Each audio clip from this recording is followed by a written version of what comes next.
শিমুলের drawing room. কিছু কণ্ঠ থাকে যা আমরা উত্তরাধিকার সূত্রে পাই, আর কিছু শিল্পী থাকেন যারা নিজের সাধনায় সেই ঐতিহ্যকে এগিয়ে নিয়ে যায়। শিমুলের ড্রয়িং রুমে আজকের অতিথি আমার খুব প্রিয় মানুষ, চন্দ্রা রায়। অনেক সুন্দর কথা শিমুল, প্রথমের কথাগুলি শুনেই তো ভালো লাগলো। সব লিখছি কষ্ট করে। যাই হোক, কেমন আছো তুমি বলো? এই মুহূর্তে তো খুবই ভালো আছি, কারণ এই বাসাটা, এই ড্রয়িং রুমটা আমার খুব পছন্দের। থ্যাংক ইউ দি। শিমুল আর ইকবাল ভাই আমার খুব পছন্দের মানুষ, আর ওদের সাথে আড্ডা দিতে আমার খুবই ভালো লাগে। আর আজকে শিমুলের আমি অনেক কথা বলে ফেলছি, কারণ আমি নিজেকে রেজিস্ট করতে পারছি না ছোটবেলা থেকে। কারণ ওদের সাথে আমার সম্পর্কটা অন্যরকম বলবো। অবশ্যই অবশ্যই, রক্তের টান না হলেও আত্মিক টান, আত্মিক টান। আত্মিক টান আছে আমাদের। আমি মনে করি যে আমরা যারা শিল্পী পরিবারের বাচ্চা কাচ্চা আছি, তাদের একজনের প্রতি একজনের মানে ফিলিংসটা অন্যরকম কাজ করে, একদমই, তাই না? ঠিক আছে, তাহলে এখন আমরা প্রশ্নতে যাই, কি বলো? আচ্ছা, তোমার প্রথম গানের হাতে খড়ি কার কাছে? কথাটা শুনতে খুব ফানি শোনালেও, কারণ আমি যেই ফ্যামিলি বিলং করি, মানুষ মনে করে যে হয়তো বাবাই হবে, বাট সত্যি কথা বলতে আমার হাতে খড়ি আমার মার কাছ থেকে। এবং সেটা একটা রবীন্দ্রসঙ্গীত দিয়ে, কারণ আমার মা রবীন্দ্রসঙ্গীত শিখতেন এবং উনি গাইতেনও। আমার যতটুকু মনে আছে, আমি আমার মার কাছে বসে হারমোনিয়ামে একটা রবীন্দ্রসঙ্গীত দিয়ে আমার হাতে খড়ি হয়েছে। তোমার নামের সাথে জড়িয়ে আছে বাংলা গানের এক বিশাল ইতিহাস।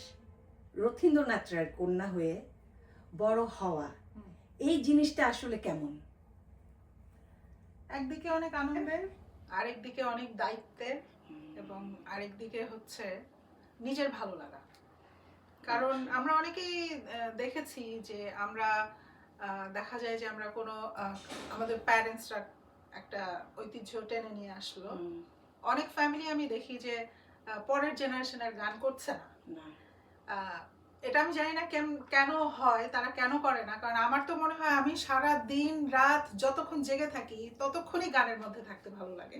এটা একটা অন্যরকম ব্যাপার। আনফরচুনেটলি তারা কেন করেন না, এটা আমার কাছে একটু সারপ্রাইজিং। কিন্তু যেটা বললাম যে এরকম একটা ফ্যামিলি থেকে আসা মানে অনেক কিছু টেনে নিয়ে আসা আমার সাথে। হ্যাঁ, জবের পাশাপাশি গান করাটা কি খুব টাফ মনে হয় তোমার কাছে? আর তুমি কিসে জব করো এটা একটু বলো। আমি আসলে সবার দোয়ায় আমি ইন্ডিয়া থেকে একবার ব্যাচেলার করছি, এখানে এসে আরেকবার ব্যাচেলার করলাম। আমার মেজর হচ্ছে হেলথ সায়েন্স। আমি কুইন্স হসপিটালে নার্সিং অ্যাডমিনিস্ট্রেশনে অ্যাসিস্ট্যান্ট কোঅর্ডিনেটিং ম্যানেজার হিসেবে কাজ করছি, এবং আমি আমার কাজটা খুব এনজয় করি। And at the same time, যেটা শিমুল আমাকে জিজ্ঞেস করলো যে কাজের পাশাপাশি গান করাটা খুব টাফ হয় কিনা, এই যে আমরা নিউ ইয়র্কে থাকি শিমুল, আমাদের শীত এখানে কাউকে বলে বুঝাতে পারবো না। এখন মাইনাসে চলছে, এবং সাথে উনিও আমাদের জানান দিচ্ছেন আমরা আছি, উই আর প্রটেক্টেড। ওকে, হ্যাঁ, তো গান করাটা টাফ ইন দ্যাট সেন্স, আবার টাফ না।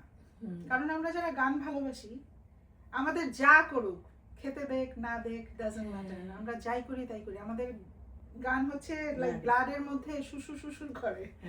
তো এটা প্রেশার হয়ে যায়, কারণ এই দেশে কাজ করে 5 days a week, তারপরে সংসারের কাজ, আমাদের কোনো কাজের মানুষ নাই, হেল্পিং হ্যান্ড নাই, এরপরে সবকিছু করে গানটা করা টাফ। কিন্তু আমার কাছে মনে হয় যদি আমি গান ভালোবাসি সেই অর্থে, টাফ হলে আমি করে যাব।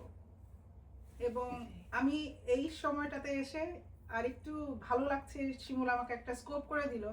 I am really grateful to my family, যারা আমাকে খুব সাপোর্ট করে এইভাবে গান করার জন্য। নাহলে আমার জন্য হয়তো অনেকটা টাফ হতো। থ্যাংক ইউ, লাভ ইউ বাবা এন্ড মাই ফ্যামিলি। বাবার একটা প্রিয় গান বলো, সাথে একটু গাইতে হবে তোমার। আচ্ছা, গান আর বাবা দুটো জিনিস যখন কম্বাইন্ড হয়, তখন এই দুইটা ব্যাপারে আমার আরেকজন মানুষের নাম নিতেই হয়। উনি হচ্ছেন আমার দাদু, শ্রদ্ধেয় হাওলার রায়। তো আমার বাবার গান করাটাও কিন্তু দাদুর হাত ধরে, দাদুর হাত ধরে বাবা, বাবার হাত ধরে আমি।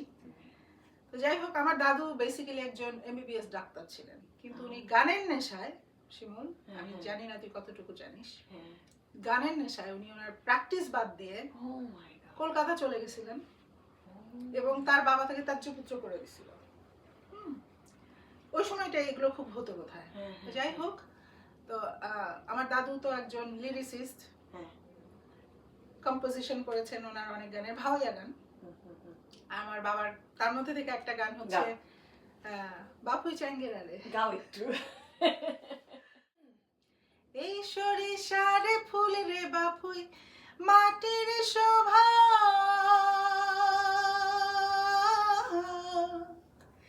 এই নারীর শোভা ঢালুয়া খোপা, চ্যাংরা বন্ধু গলার কাঠি ও রসের ভ্রমরা, ও বাপুই চ্যাঙ্গেরা রে শুট করিয়া করে বাপুই শুনে কথা মোরে, ও বাপুই চ্যাঙ্গেরা রে শুট করিয়া করে বাপুই শুনে কথা মোরে। খুব ভালো লাগলো। এগুলো গান আসলে এখন তো আমরা শুনি না, আসলে ভাওয়াইয়া গান খুব কম শোনা হয়, আমাদের খুব কম শোনা, কারণ আমরা যখন স্টেজে গান গাই সবাই মানে কি ধরনের গান তারা পছন্দ করে আমি এখনো, হ্যাঁ এখন আমি বুঝে উঠতে পারি নাই। Me two. নিউ ইয়র্কের কনসার্ট নাকি বাংলাদেশের খোলা মাঠের স্টেজ, কোনটা বেশি টানে? আসলে আমি সত্যি কথা বলতে আমি তো অনেক আগে চলে আসছি, তখন আমার স্টেজে ওঠা পর্যন্ত বা বাইরে শো করার পর্যন্ত আমি সেই স্কোপটা পাইনি। আমি কিন্তু অনেক আগে চলে আসছি, হ্যাঁ আজকে 24 বছর। তো আমি যে বয়সে এসেছি তখন বাইরে গান করার পারমিশন তখন আমার হয় নাই। আমি টিভি শোজ গুলো করতাম, লাইক অনেক চ্যানেল তখন অলরেডি শুরু হয়েছে বাংলাদেশে, বিশেষ করে বিটিভি তো ছিলই। হ্যাঁ, তো আমি বিটিভি বা তার পরবর্তী যে টিভি চ্যানেলস গুলো সেগুলোতে পর্যন্ত গান করা আমার হয়েছে। তো আমি চলে আসছি এখানে 2002-এ। তো তখন আমার যে বয়স ছিল ওপেন এয়ার কনসার্টে আমার বাংলাদেশে করা হয়নি। আচ্ছা আচ্ছা, এখানে এসেই আমার ওপেন এয়ার কনসার্ট বল বা অডিটোরিয়ামে গান করা এই সুযোগগুলো মিলেছে। এটা ভালো তাই না দি? হ্যাঁ, মানে ভালোই লাগে না, কারণ আমরা যখন কোনো অডিটোরিয়ামে করি তখন মানুষ খুব একটা থাকে না, বাট ওপেন যখন করি তখন কিন্তু একটু ভয় ভয়ও কাজ করে, আমার করে, আমারও করে, এখনো করে, এখনো করে। এক কথায়, কঠিন কোশ্চেন না একদম না, এক কথায় বাবা তোমার কাছে কি? বাবা আমার কাছে আমার পৃথিবী। আর বাবার সাথে মার কথাও বলতে হয়, কারণ এই দুইটা মানুষ আমার কাছে আসলে অনেক মানে রাখে। আজকে আমি যতটুকু চন্দ্র রায় যদি আমাকে কেউ বলে 5টা মানুষও চেনে, ক্রেডিট গোজ টু দ্যাম। এখন তোমার খুব পছন্দের একটি গান গাও। আমার পছন্দের গান বলতে আমার তো কভার সং করতে হবে, আমি একটা মৌলিক গানও হয়তো করব আমার, ওকে, কিন্তু তার আগে আমার যে 2-3 জন আইডল আমার, ওয়ান অফ দেম হচ্ছে শ্রদ্ধেয়া মিতালি মুখার্জি। ওকে, সামিনা আপা আমার ভীষণ পছন্দের, তুই তো জানিস। তো ফামিদা আপাও সাথে, কিন্তু আমি এই মুহূর্তে শ্রদ্ধেয়া মিতালি মুখার্জির একটা গানে কিছু অংশ করতে চাই। ওকে, আমি কি তোমার মতো এত ভালোবাসতে পারি,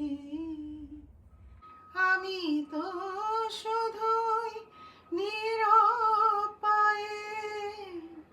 কাছে আসতে পারি, আমি তো শুধুই নিরপায়ে কাছে আসতে পারি, আমি কি তোমার মতো এত ভালোবাসতে পারি। কি সুন্দর গান না? কথাগুলোও কি সুন্দর, খুবই টাচি, খুব টাচি গান।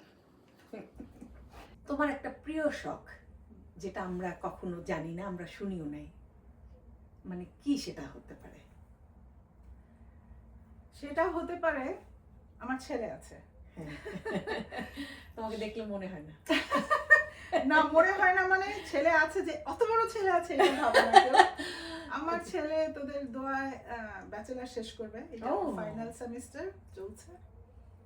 তো প্রিয় শখটা এটাই ছিল যে ও যেন, আমি যেমন এই দেশে এসে ব্যাচেলার করেছি, কষ্ট হয়েছে প্রচুর, কারণ কাজ করে সংসার করে পড়াশোনা করাটা এই দেশে খুব টাফ। আর আমার যেহেতু একটা গ্যাপ হয়ে গেছিল, আমি তারপর করেছি বিকজ অফ হিম। আমি চাই যে সে উচ্চ শিক্ষায় শিক্ষিত হোক, এটা আমার একটা ড্রিম। তো সেই ড্রিমটা তোমার পূর্ণ হয়েছে। পূরণ হচ্ছে আর একটা সেমিস্টার। না আর একটা তো এতদূর পর্যন্ত যেহেতু ও আসছে, একটাতে আর ঠেকবে না ইনশাল্লাহ। আশা করি সবাই দোয়ায়। রথীন্দ্রনাথের মেয়ে হওয়া সুবিধা না অসুবিধা? হ্যাঁ, এটা মনে হয় আমার থেকে তুই ভালো বলতে পারবি। তারপর তোমার কাছে থেকে শুনি। সুবিধা হচ্ছে আমি রথীন রায়ের মেয়ে, সবাই আমাকে দেখলেই একটা স্পেশাল কেয়ার করার চেষ্টা করে, একটা রেসপেক্ট করে। বাবাকে তো করেই, সাথে আমিও পেয়ে যাই, না চাইলেও পেয়ে যাই। দেখা যায় যে আমার থেকে সিনিয়র মানুষ তারাও আমাকে কিন্তু একটা স্নেহে চোখে দেখে বা একটা ভালো চোখে দেখে। আর অসুবিধাটাই বেশি বড়, সেটা হচ্ছে বাবার মতো গান গাওয়াটা আমার জন্য খুব টাফ। এটা তোমার তো একটা প্লাস পয়েন্ট, তুমি মেয়ে। কিন্তু আমরা কি করব? যাদের মা গান করে তাদের কি হবে বলো? না তারপরে ওরে আমাকেও বলে যে ও না, তিলুবাপা একজনই। হ্যাঁ, এটা তো আমরা সবাই জানি, পৃথিবীর সব মানুষ জানে। কেউ কারো মতো হতে পারে না। কিন্তু আমাদের ক্রেডিটটা কি জানেন তো? আমাদের ক্রেডিট হচ্ছে আমরা যাই হোক, বাবা হোক মা হোক, তারপর আমরা গানটা চালিয়ে যাচ্ছি, অ্যাটলিস্ট আমাদের পরের জেনারেশনটা পর্যন্ত চলছে। এটাই আমাদের কাছে একটা অনেক বড় স্যাটিসফ্যাকশন। এখন তো টিকটক আর রিলসের যুগ। 1 মিনিটের গান গেয়ে কি তৃপ্তি পাওয়া যায় দি? একদমই না। একদমই না আসলে। একদমই না। 1 মিনিট তো কোনো ব্যাপারই না। না। কিন্তু এখন তো সবাই দেখি রিলস আর তোমার টিকটকেই দেখি সব গান আপলোড দিচ্ছে। কিন্তু 1 মিনিটে আমরা তো নিজেরাও বুঝি না আসলে কি গাইছি আমি আসলে, তাই না? কিন্তু কিছু করার নাই, আবার কিছু এগুলোর করার সাথেই নাই। যেতে হবে। সুন্দর উত্তর। তুমি গায়িকা যদি না হতা তাহলে কি হতা? কঠিন কোয়েশ্চেন। আমি যদি গায়িকা না হতাম তাহলে বোধহয় আমি ডাক্তার হতাম। আমার এই প্যাশনটা ছিল, এখনো আছে, যে কারণে আমি ডাক্তার না হয়ে আবার আমি ওই রিলেটেড জবই করছি, হসপিটালেই আছি। ওকে, তোমাকে যদি বলা হয় পৃথিবীর বিশ্ববিখ্যাত কোনো শিল্পীর সাথে তোমার ডুয়েট গান গাইতে হবে, তুমি কার সাথে গাইবা? অরিজিৎ সিং। হ্যাঁ সত্যিই তাই। সত্যি আমি আই রিয়েলি টাচড। কিন্তু রিসেন্টলি শুনলাম উনি গান উইথড্র করেছেন, আমি জানি না কেন। আমার জন্য এটা খুব পেইনফুল একটা ব্যাপার না? হ্যাঁ আমিও খুব কষ্ট পাইছি ভীষণ। হ্যাঁ, তুমি তো অনেকদিন থেকে গান করছো। তোমার কোনো অ্যালবাম, মানে কয়টা অ্যালবাম বের হয়েছে এ পর্যন্ত? সর্বসাকুল্যে 5টা অ্যালবাম, মিক্সড এবং ইন্ডিভিজুয়াল। প্রথম অ্যালবামটা এখান থেকে বেরিয়েছে গীত গানের উপরে, তারপর হচ্ছে লেজার ভিশন থেকে আমার মৌলিক গান, এবং বাকিগুলো মিক্সড। আমরা সবাই জানি কিন্তু তোমার মুখ থেকে শুনতে চাই, সেটা হলো রিসেন্টলি তুমি আরটিভির বাংলা গায়ন থেকে ফার্স্ট রানার আপ, ওইটার একটা অভিজ্ঞতা বলো। এটার একটা আমি বলবো ভীষণভাবে effective for my career in that sense. আমি তো এখানে অনেক আগে চলে আসছি। আমি আসার পর থেকে সব রিয়েলিটি শোগুলো শুরু হলো বাংলাদেশে।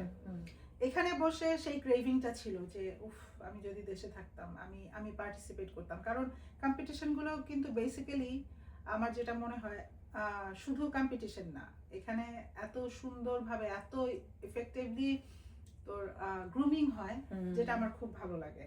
আমি সেই গ্রুমিংটা খুব মিস করতাম আর কি।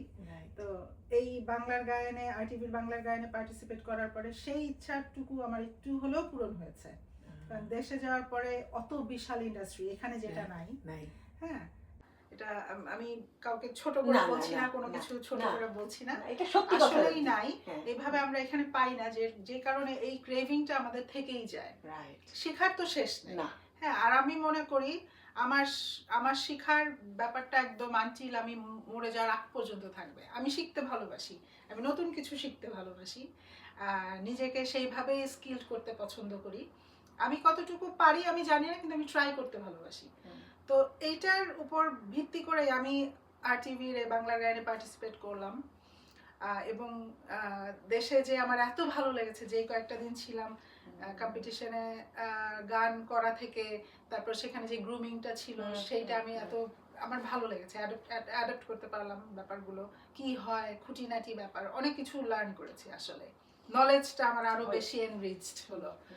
তো এটা আমার জন্য খুবই ভালো একটা প্ল্যাটফর্ম। নিউ ইয়র্কে কোন জায়গাটায় গেলে তোমার সবচেয়ে বেশি তুমি শান্তি পাও? জোন্স বিচ আমার খুব পছন্দের একটা জায়গা। আমার কাছে সমুদ্র এবং পাহাড় দুটাই খুব টানে দিই, কিন্তু আমার কাছে পানিটা বেশি টানে। হ্যাঁ ঠিক। তোমাকে অনেক ধন্যবাদ দিই শিমুলের ড্রয়িং রুমে আসার জন্য, আর চমৎকার সব স্মৃতি আমাদের সাথে শেয়ার করার জন্য। তোকে অনেক ধন্যবাদ শিমুল, কারণ আমার নামটার সাথে এমনিতেও আমি শিমুলের সাথে অনেক অ্যাটাচড। আর শিমুল যখন আমাকে এই ব্যাপারটা শেয়ার করলো, আমি শিমুলকে বললাম যে নামটা কি হতে পারে। আমরা অনেক আলাপ করলাম না যে এটা কি হতে পারে, কিন্তু পরবর্তীতে শিমুল যেই নামটা নিয়ে আমাকে কল দিল যে দি এইরকম এই নামটা হতে পারে, আমার খুবই ভালো লাগলো নামটা। আর শিমুলের আড্ডা, শিমুলের ড্রয়িং রুম মানে হচ্ছে আড্ডা দেয়া। আর আমরা এমনিতেও আড্ডা দিতে ভালোবাসি, আর ওর ড্রয়িং রুমে এসে এই ধরনের আড্ডা আরো ভালো লাগলো। এখন মনে হচ্ছে আমি আবার কবে আসবো, আমাকে আবার কবে বলবো। অবশ্যই। যাই হোক, ওর জন্য অনেক শুভকামনা। থ্যাংক ইউ এত সুন্দর একটা অ্যারেঞ্জমেন্টের জন্য, আমাকে ডাকার জন্য। Thank you. আর ক্যামেরার পিছনে আগে যারা থাকবেন বা আছেন, তাদেরকেও আমার পক্ষ থেকে অনেক অনেক অনেক ধন্যবাদ এবং শুভকামনা। আর ইকবাল ভাইকে অনেক ধন্যবাদ। আসলেই তাই। তোমার একটা গান শুনতে শুনতে আমরা বিদায় নিব। বিদায় বেলা তাহলে আমার একটা মৌলিক গান করি। এই গানটা একটা নাটকে ব্যবহার করা হয়েছে। আমার খুব পছন্দের একটা গান।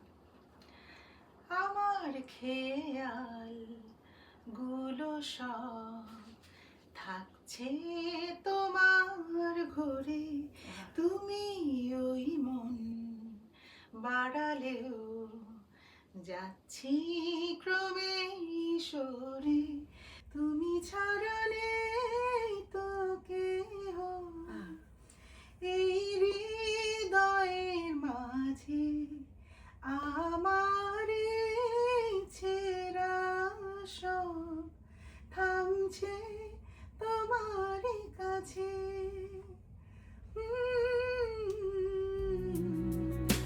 শিমুলের ড্রয়িং রুমে